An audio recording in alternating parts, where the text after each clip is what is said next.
Hey guys, welcome back to MYC Uncensored. In today's episode, me and Satini. are going to be talking about body image issues, which I think is a really big topic and it's always going to be a really big topic. But we're going to touch on kind of brief points, body image issues about bodies itself, hair, skin, makeup, and how the standard of what beautiful looks like in society is always changing.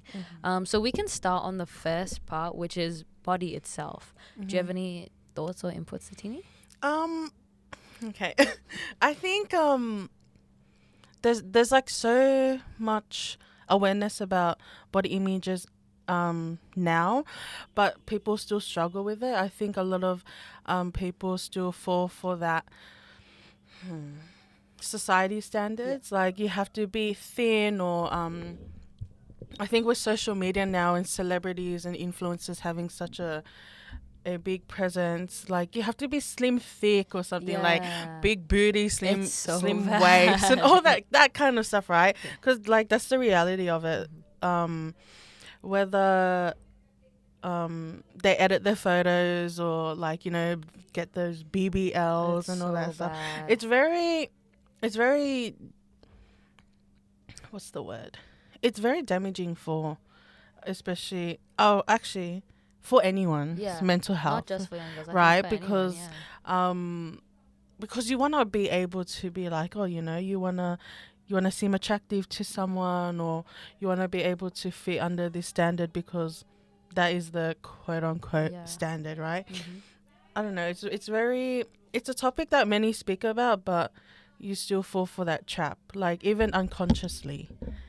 Like you'd think, oh, you know so much, like no, like this is Yeah. all fake, like they have all that money and all that stuff, Mm-hmm. but then you still have those moments where like, oh, is this nice enough to post on social media or something? Yeah, exactly. I think there's something like not spoken about enough is that everything on social media can be edited with like a click of a button. Yeah. And it's like you're always comparing yourself. And even if it's not edited, like people only want to show the best parts of themselves on social media. Even if it's like they're doing a makeup transition, they're transitioning to a really, really nice looking version. I'm not saying that's a bad thing, obviously, but you're kind of putting into perspective, like not even just for young girls, but in general, just like, oh, this person can look like that literally with a swipe of their hand or transition. Yeah. Like, why don't I look like that? And it's just that comparison. And obviously, like with body itself, it's like, it's literally so easy to edit like what you look like It's online. too easy. I know, it's so bad. And it's like nobody's gonna call you out on it if it's like these minor tweaks, but then when you look at the original image,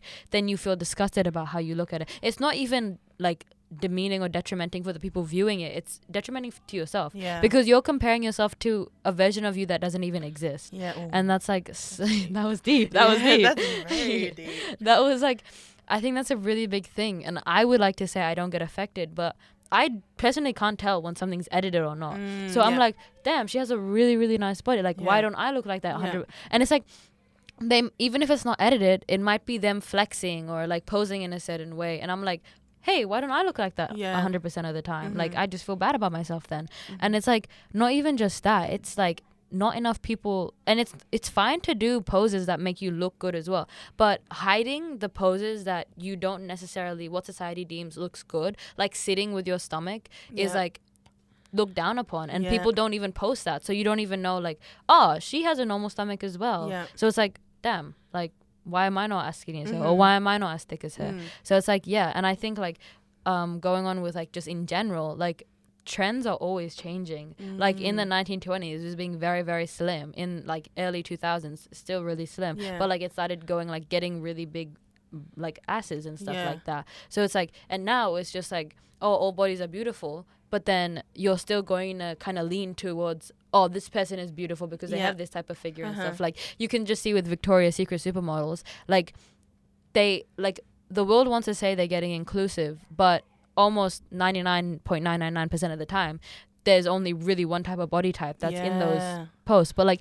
at the same time, I also get how body positivity can also be taken to the extreme where you're promoting an unhealthy way of life. When someone's obese and like someone's actually causing a detriment to their health, people are like, oh, if you're saying that it's unhealthy and stuff, you're not body positive. But body positivity, in my opinion, is making sure that you're healthy and not comparing yourself to a fake idea of somebody or yourself, and being happy with your body, because it's kind of the vessel that carries you in life. But obviously you kind of have to think about, is what I'm putting into my body, is how I'm treating my body detrimenting myself, or is it am I just saying comments about myself even though my body's healthy, even though my body's perfectly fine, and I don't appreciate my body enough? Because I feel like a really big thing is when you look back on yourself, not even just edited or anything like social media, when you look back on your body and itself, you're like, oh, I look so good when I was 13. Why did I hate my body then? And then you just keep going in that continuous cycle, which I think is really, really sad.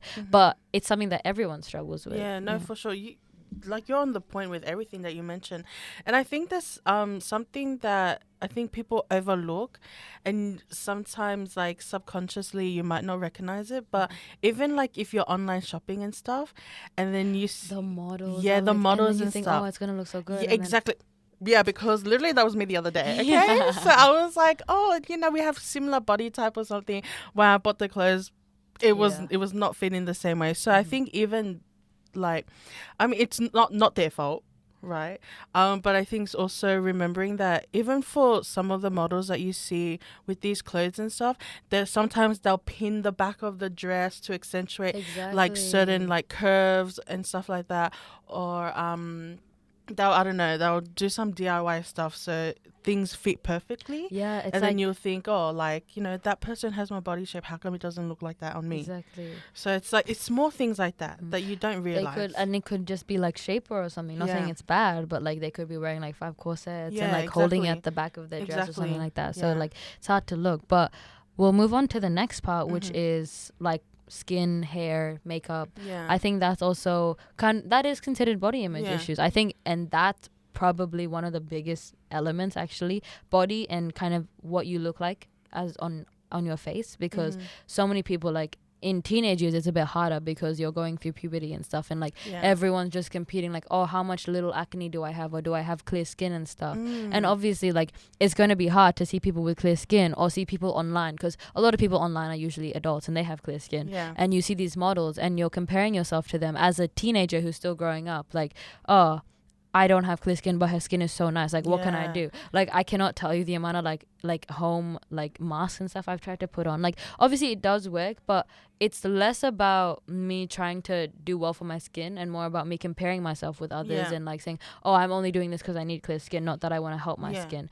But I think it's really about caring for like your skin and making sure that you're actually caring for it rather than comparing yourself to someone else. But yeah, that's such a big thing. Like acne and then makeup on top of that. Like, I will never talk bad about someone who wears makeup, but I think it's not my place to say, but it's not really healthy to wear makeup to cover up what you don't like about yourself, because you kind of also create a version of yourself that doesn't exist because you're hiding up these blemishes. So when you take it off, you just hate how you look, but you shouldn't hate how you feel in your own body and your own skin. And I think that's a really big thing. Like, I don't have an issue with wearing makeup. Like, I wear makeup to school as well, but it's on the occasion where I kind of want to put some more effort and kind of feel good about myself. But if it becomes an everyday thing, I would like to say, like, no matter how much you wear it, I mean, no matter how much you say, oh, it's not affecting how I feel, it's just so I feel good, it's going to affect you if you're doing it every day and you're sleeping without it on. So you're not really seeing yourself with that makeup. But eventually, when it gets to a time where you can't wear makeup or don't want to shift to stop wearing makeup, it will take so much more time to build that confidence back up to not wear it with makeup. And it's really good that you mentioned the whole like when you're growing up and stuff, you're still, that's something that a lot of young people or just people in general have to remember. Like, there's such things as hormones and stuff. Okay, and I think one of the worst things you can do is just completely change yourself to hide these things. But remember, it's natural. Like, yes, like you might hate your acne and you wish you got over it like now, but it's just, it's hard to say, because like you could say that, oh, you should just accept your skin and stuff, but obviously things like that mentally it's actually easier said than done. Like, exactly. It's not something that you can just do. But it is good that how you mentioned as well the whole makeup thing. I think you just have to be kind to yourself. And again, it's easier said than done, but remembering that a lot of like these makeup and stuff can make things worse for your Yeah, skin. exactly. So it could slow down the process of your skin healing and all that things. Yeah, I think that's a really big thing. But like even with hair, I feel like hair isn't as big as skin and makeup, but like still comparing yourself to these models who have their hair styled every day and have like so many treatments to make sure it's healthy because it's pretty much their job. Or you see your friends who has really, really nice hair or really thick hair, and then you feel like, oh, my hair isn't that thick, why not? But you keep comparing yourself, and like even with like straightening or like straightening and curling your hair, like there's so much damage that happens to your hair. But like obviously if it's because you want to put effort into yourself and you want to look good, that's a different story. But if you're doing it every day to fit in with what you deem or society deems as really pretty, which is usually straight hair, that's why I have a lot of friends who have curly hair and they just straighten their hair, or it took them a long time to accept their curls. And that's what we spoke about in Fitting Western Beauty Standards as a woman of color. And I think that's pretty much also kind of what this episode is about. Like not just saying like even if you're not a woman of color, you're not facing these issues. I would say almost not even just females, even males. There's so much toxic masculinity. But like even hair itself, like straightening it instead of straightening it because you enjoy the feeling of having straight hair and feeling good about yourself, but also accepting your natural hair. You're straightening it to hide your natural hair, and you're straightening it to fit in with what society is saying. Okay, this is what nice hair looks like. This is what someone who's put together looks like, because that's not true.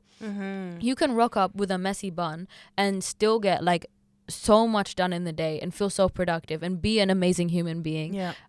And you can have straightened hair, but then you kind of feel so like, oh, my hair hurts, or like, oh, I'm so scared if it's gonna rain the entire day, and you don't really get that much done. Like it's not really about that. Obviously if that's what makes you feel good, then go ahead, but obviously you still have to think about the damage it's causing to your hair. And then eventually it just becomes a cycle of, I'm straightening it but my hair's not healthy. Well, it's not healthy because you're straightening it. And obviously the longer you straighten it for and the longer you hide yourself, it's going to take time to rebuild how you view yourself, your natural self, and how confident you feel in your natural self. So yeah, I think that's a really big issue. That's really good. And also taking into consideration genetics. Absolutely. Literally, like your genes and stuff. Like you can't even control that. Yeah. Like it is what it is. And also, I forgot the quote or something, but something about like when people don't like their face, just remember it's your face is made up of many generations or something of your family. I don't know what it is specifically, but that's beautiful. Yeah, right? Like literally tens of thousands of like generations has formed you, and like for you to say, oh, I hate how I look is just so sad, because your parents like would like have been so proud to create you and call you their child, and you're going to kind of crap on their genetics. Is really sad. But like not even just normal hair on your head, like even like body hair, that's such a big thing, even for me personally. Like especially like growing up, like I'm growing and stuff, so obviously there's going to be hair and stuff, but like it's like it's an insecurity, but you have to kind of live with it, because you can't just click and it's all gone. But also like being able to take it, like if someone points it out or something, obviously you're gonna feel sad. Obviously like literally that night you feel like, oh, I need to shave it off and everything. And like I'm victim of that. I've done that before. But obviously like it really depends on what things are you're insecure about, and if someone calls it out, obviously it's going to hurt. Like if you were insecure about your curly hair and people are like, oh damn, like your curls aren't looking that good today, you're gonna feel the need to straighten it, and that's obviously so human. But I think body hair as a whole is such a big thing. Like it's like such a big thing, especially for teenage girls, for young girls. Like because it's really hard to find your confidence, especially when you're growing up. Like I think that's when you're finding it. As an adult, I think it's a little bit easier, but yeah, when you're growing up, like that confidence of seeing like girls who have genetics where they don't have any hair, and you're like, damn, like they look good, like they can go to the beach, they can wear whatever they want, whenever they want. But you're sitting here afraid to enjoy that time at the beach, to spend time, to make memories, just because of hair on your body. And I think that's really, really sad. But it's also very fair to feel that way, because it's something that you can feel insecure about. But I think that's also the thing, you kind of have to build up that confidence and kind of understand like it's your body. It's just your body's way of like going, like getting through life and everything. It's just a normal thing. And obviously if you don't feel comfortable with it, there are ways to remove it. But yeah, I think that's a really big thing for me. I think that's probably the number one thing I'm insecure about is body hair. But like you kind of just have to live with it and kind of find ways to feel confident in yourself in other ways as well. Absolutely. You said everything. Honestly. Yeah, but I think that's pretty much like the main three things. If you guys have any like thoughts or anything, send us a message on Instagram or email us so we can talk about more of the things. But we can move on to like the trends in general. Like what are some trends you've seen? So now kind of with the whole skin and makeup and stuff, I was seeing a lot on like TikTok and Instagram that a lot of people now are showing the reality of like makeup. So saying that they have the, I think on TikTok there's that beauty filter, and then now like when they do some makeup tutorials, they'll mention, oh, you know, I have the filter on, and then they'll also zoom in like in natural lighting, and then they'll show like, you know, the makeup like can be dry in some spots and stuff, which is, I think it's very, very good, you know, being able to show people that, you know, it's not just flawless because that's what it shows on social media and stuff. Another now is like with Anna Paul and who else is there? I forgot, but now they're like starting to dissolve their like fillers. Which is pretty. Wow. Yeah, I think that's good. I didn't know it'd get to this stage. Yeah. And I've seen a lot of creators and all that stuff are starting to do the same thing. Which obviously, like, you know, if you decide to get filler, that's your own choice and stuff. You can do whatever you want. Not saying it's bad and stuff, but because obviously you can get it when you're an adult, and that's when you should be able to make your own decisions for yourself. But yeah, that's something that's been happening a lot. And I think also with what do they call it? The reductions, like the BBL, like they're like reversing it. Yeah. With like, was it the Kardashians? They started like getting rid of it. Really? I don't know about I forgot who it was. Who else was there? Black China. Oh my god, yeah, I heard about that one. Yeah, so it's like they're starting to become natural, that more natural thing, which I think is really important, because even if you don't support these these celebrities and stuff, I think they have a very huge impact on influence on people. So I think just that's a good step on there. Yeah, exactly. And, I think that's a good trend that's going on. Obviously, there are still bad trends going on there. Like, you still have to be really skinny. Or like, I think recently it's you have to be really skinny around the waist, have really a big ass and thick thighs and like a nice chest and everything. But like, that's so that's like so like that's unattainable. And it's like that's not what a body looks like. And like, yes, it could look like that, but a lot of people, like if you see online, if people are like that, a lot of the times they've had work done and stuff, but they're not really transparent with that. So I think that's kind of an issue that's being faced. But even then, it's like, to be honest, like I've heard from like some of my guy friends and stuff, like they don't really have like their like dream body type. It's not really like that. Or it's like, it's not even like, at the same time, if you're thinking about it, if everyone's so obsessed with how they look, they're not obsessing over what you look like. So it's like you're the one that's obsessed with how you look, and you're super fixated on how you look and thinking about, oh, someone else is looking at me. But everyone's feeling that way. Nobody's looking at you. And I think it's very important to understand, like, just enjoy the time you have, and like don't let your body hold you back or different expectations. But obviously make sure you're not feeling uncomfortable with the things that you're doing. Obviously you should always feel comfortable, but I think like the image, this like society as a whole deeming that like having this like a hourglass body type is the only beautiful body type is so fake. Because like even with Victoria's Secret supermodels, they don't really have hourglass bodies, but it's a different body type that people find attractive. But there are so many different body types that people find attractive. So I think that's probably a trend that's going on that's not as good. But I think definitely, especially 2024, a lot of people have started to go natural, like natural girl makeup, natural glam, like going not doing Botox anymore and stuff like that. I think aging is a beautiful thing as well. No, for sure. Because that's the way of life. That's like normal, right? Like, that's why really are you how trying we're to meant stop? go through life? Yeah, you know? Why are you trying to stop like normal? Like, I wouldn't want to live forever, you know? Like, Yeah. No. Like I would live my life to the fullest, but I would not live forever. And I think that's important because you kind of want to be your own self, because you only have one life. Yeah. Everyone only has one life. So yeah, I think that's a good way to close the thing. If you guys have any thoughts or questions, message us, email us. Instagram is at MYC_uncensored. Email is mycuncensored@gmail.com. Yep. And we can obviously do a part 2 if this gets quite a few listeners. But we hope you enjoyed this episode. Yes. Yeah. Thank you. Thank you. Bye.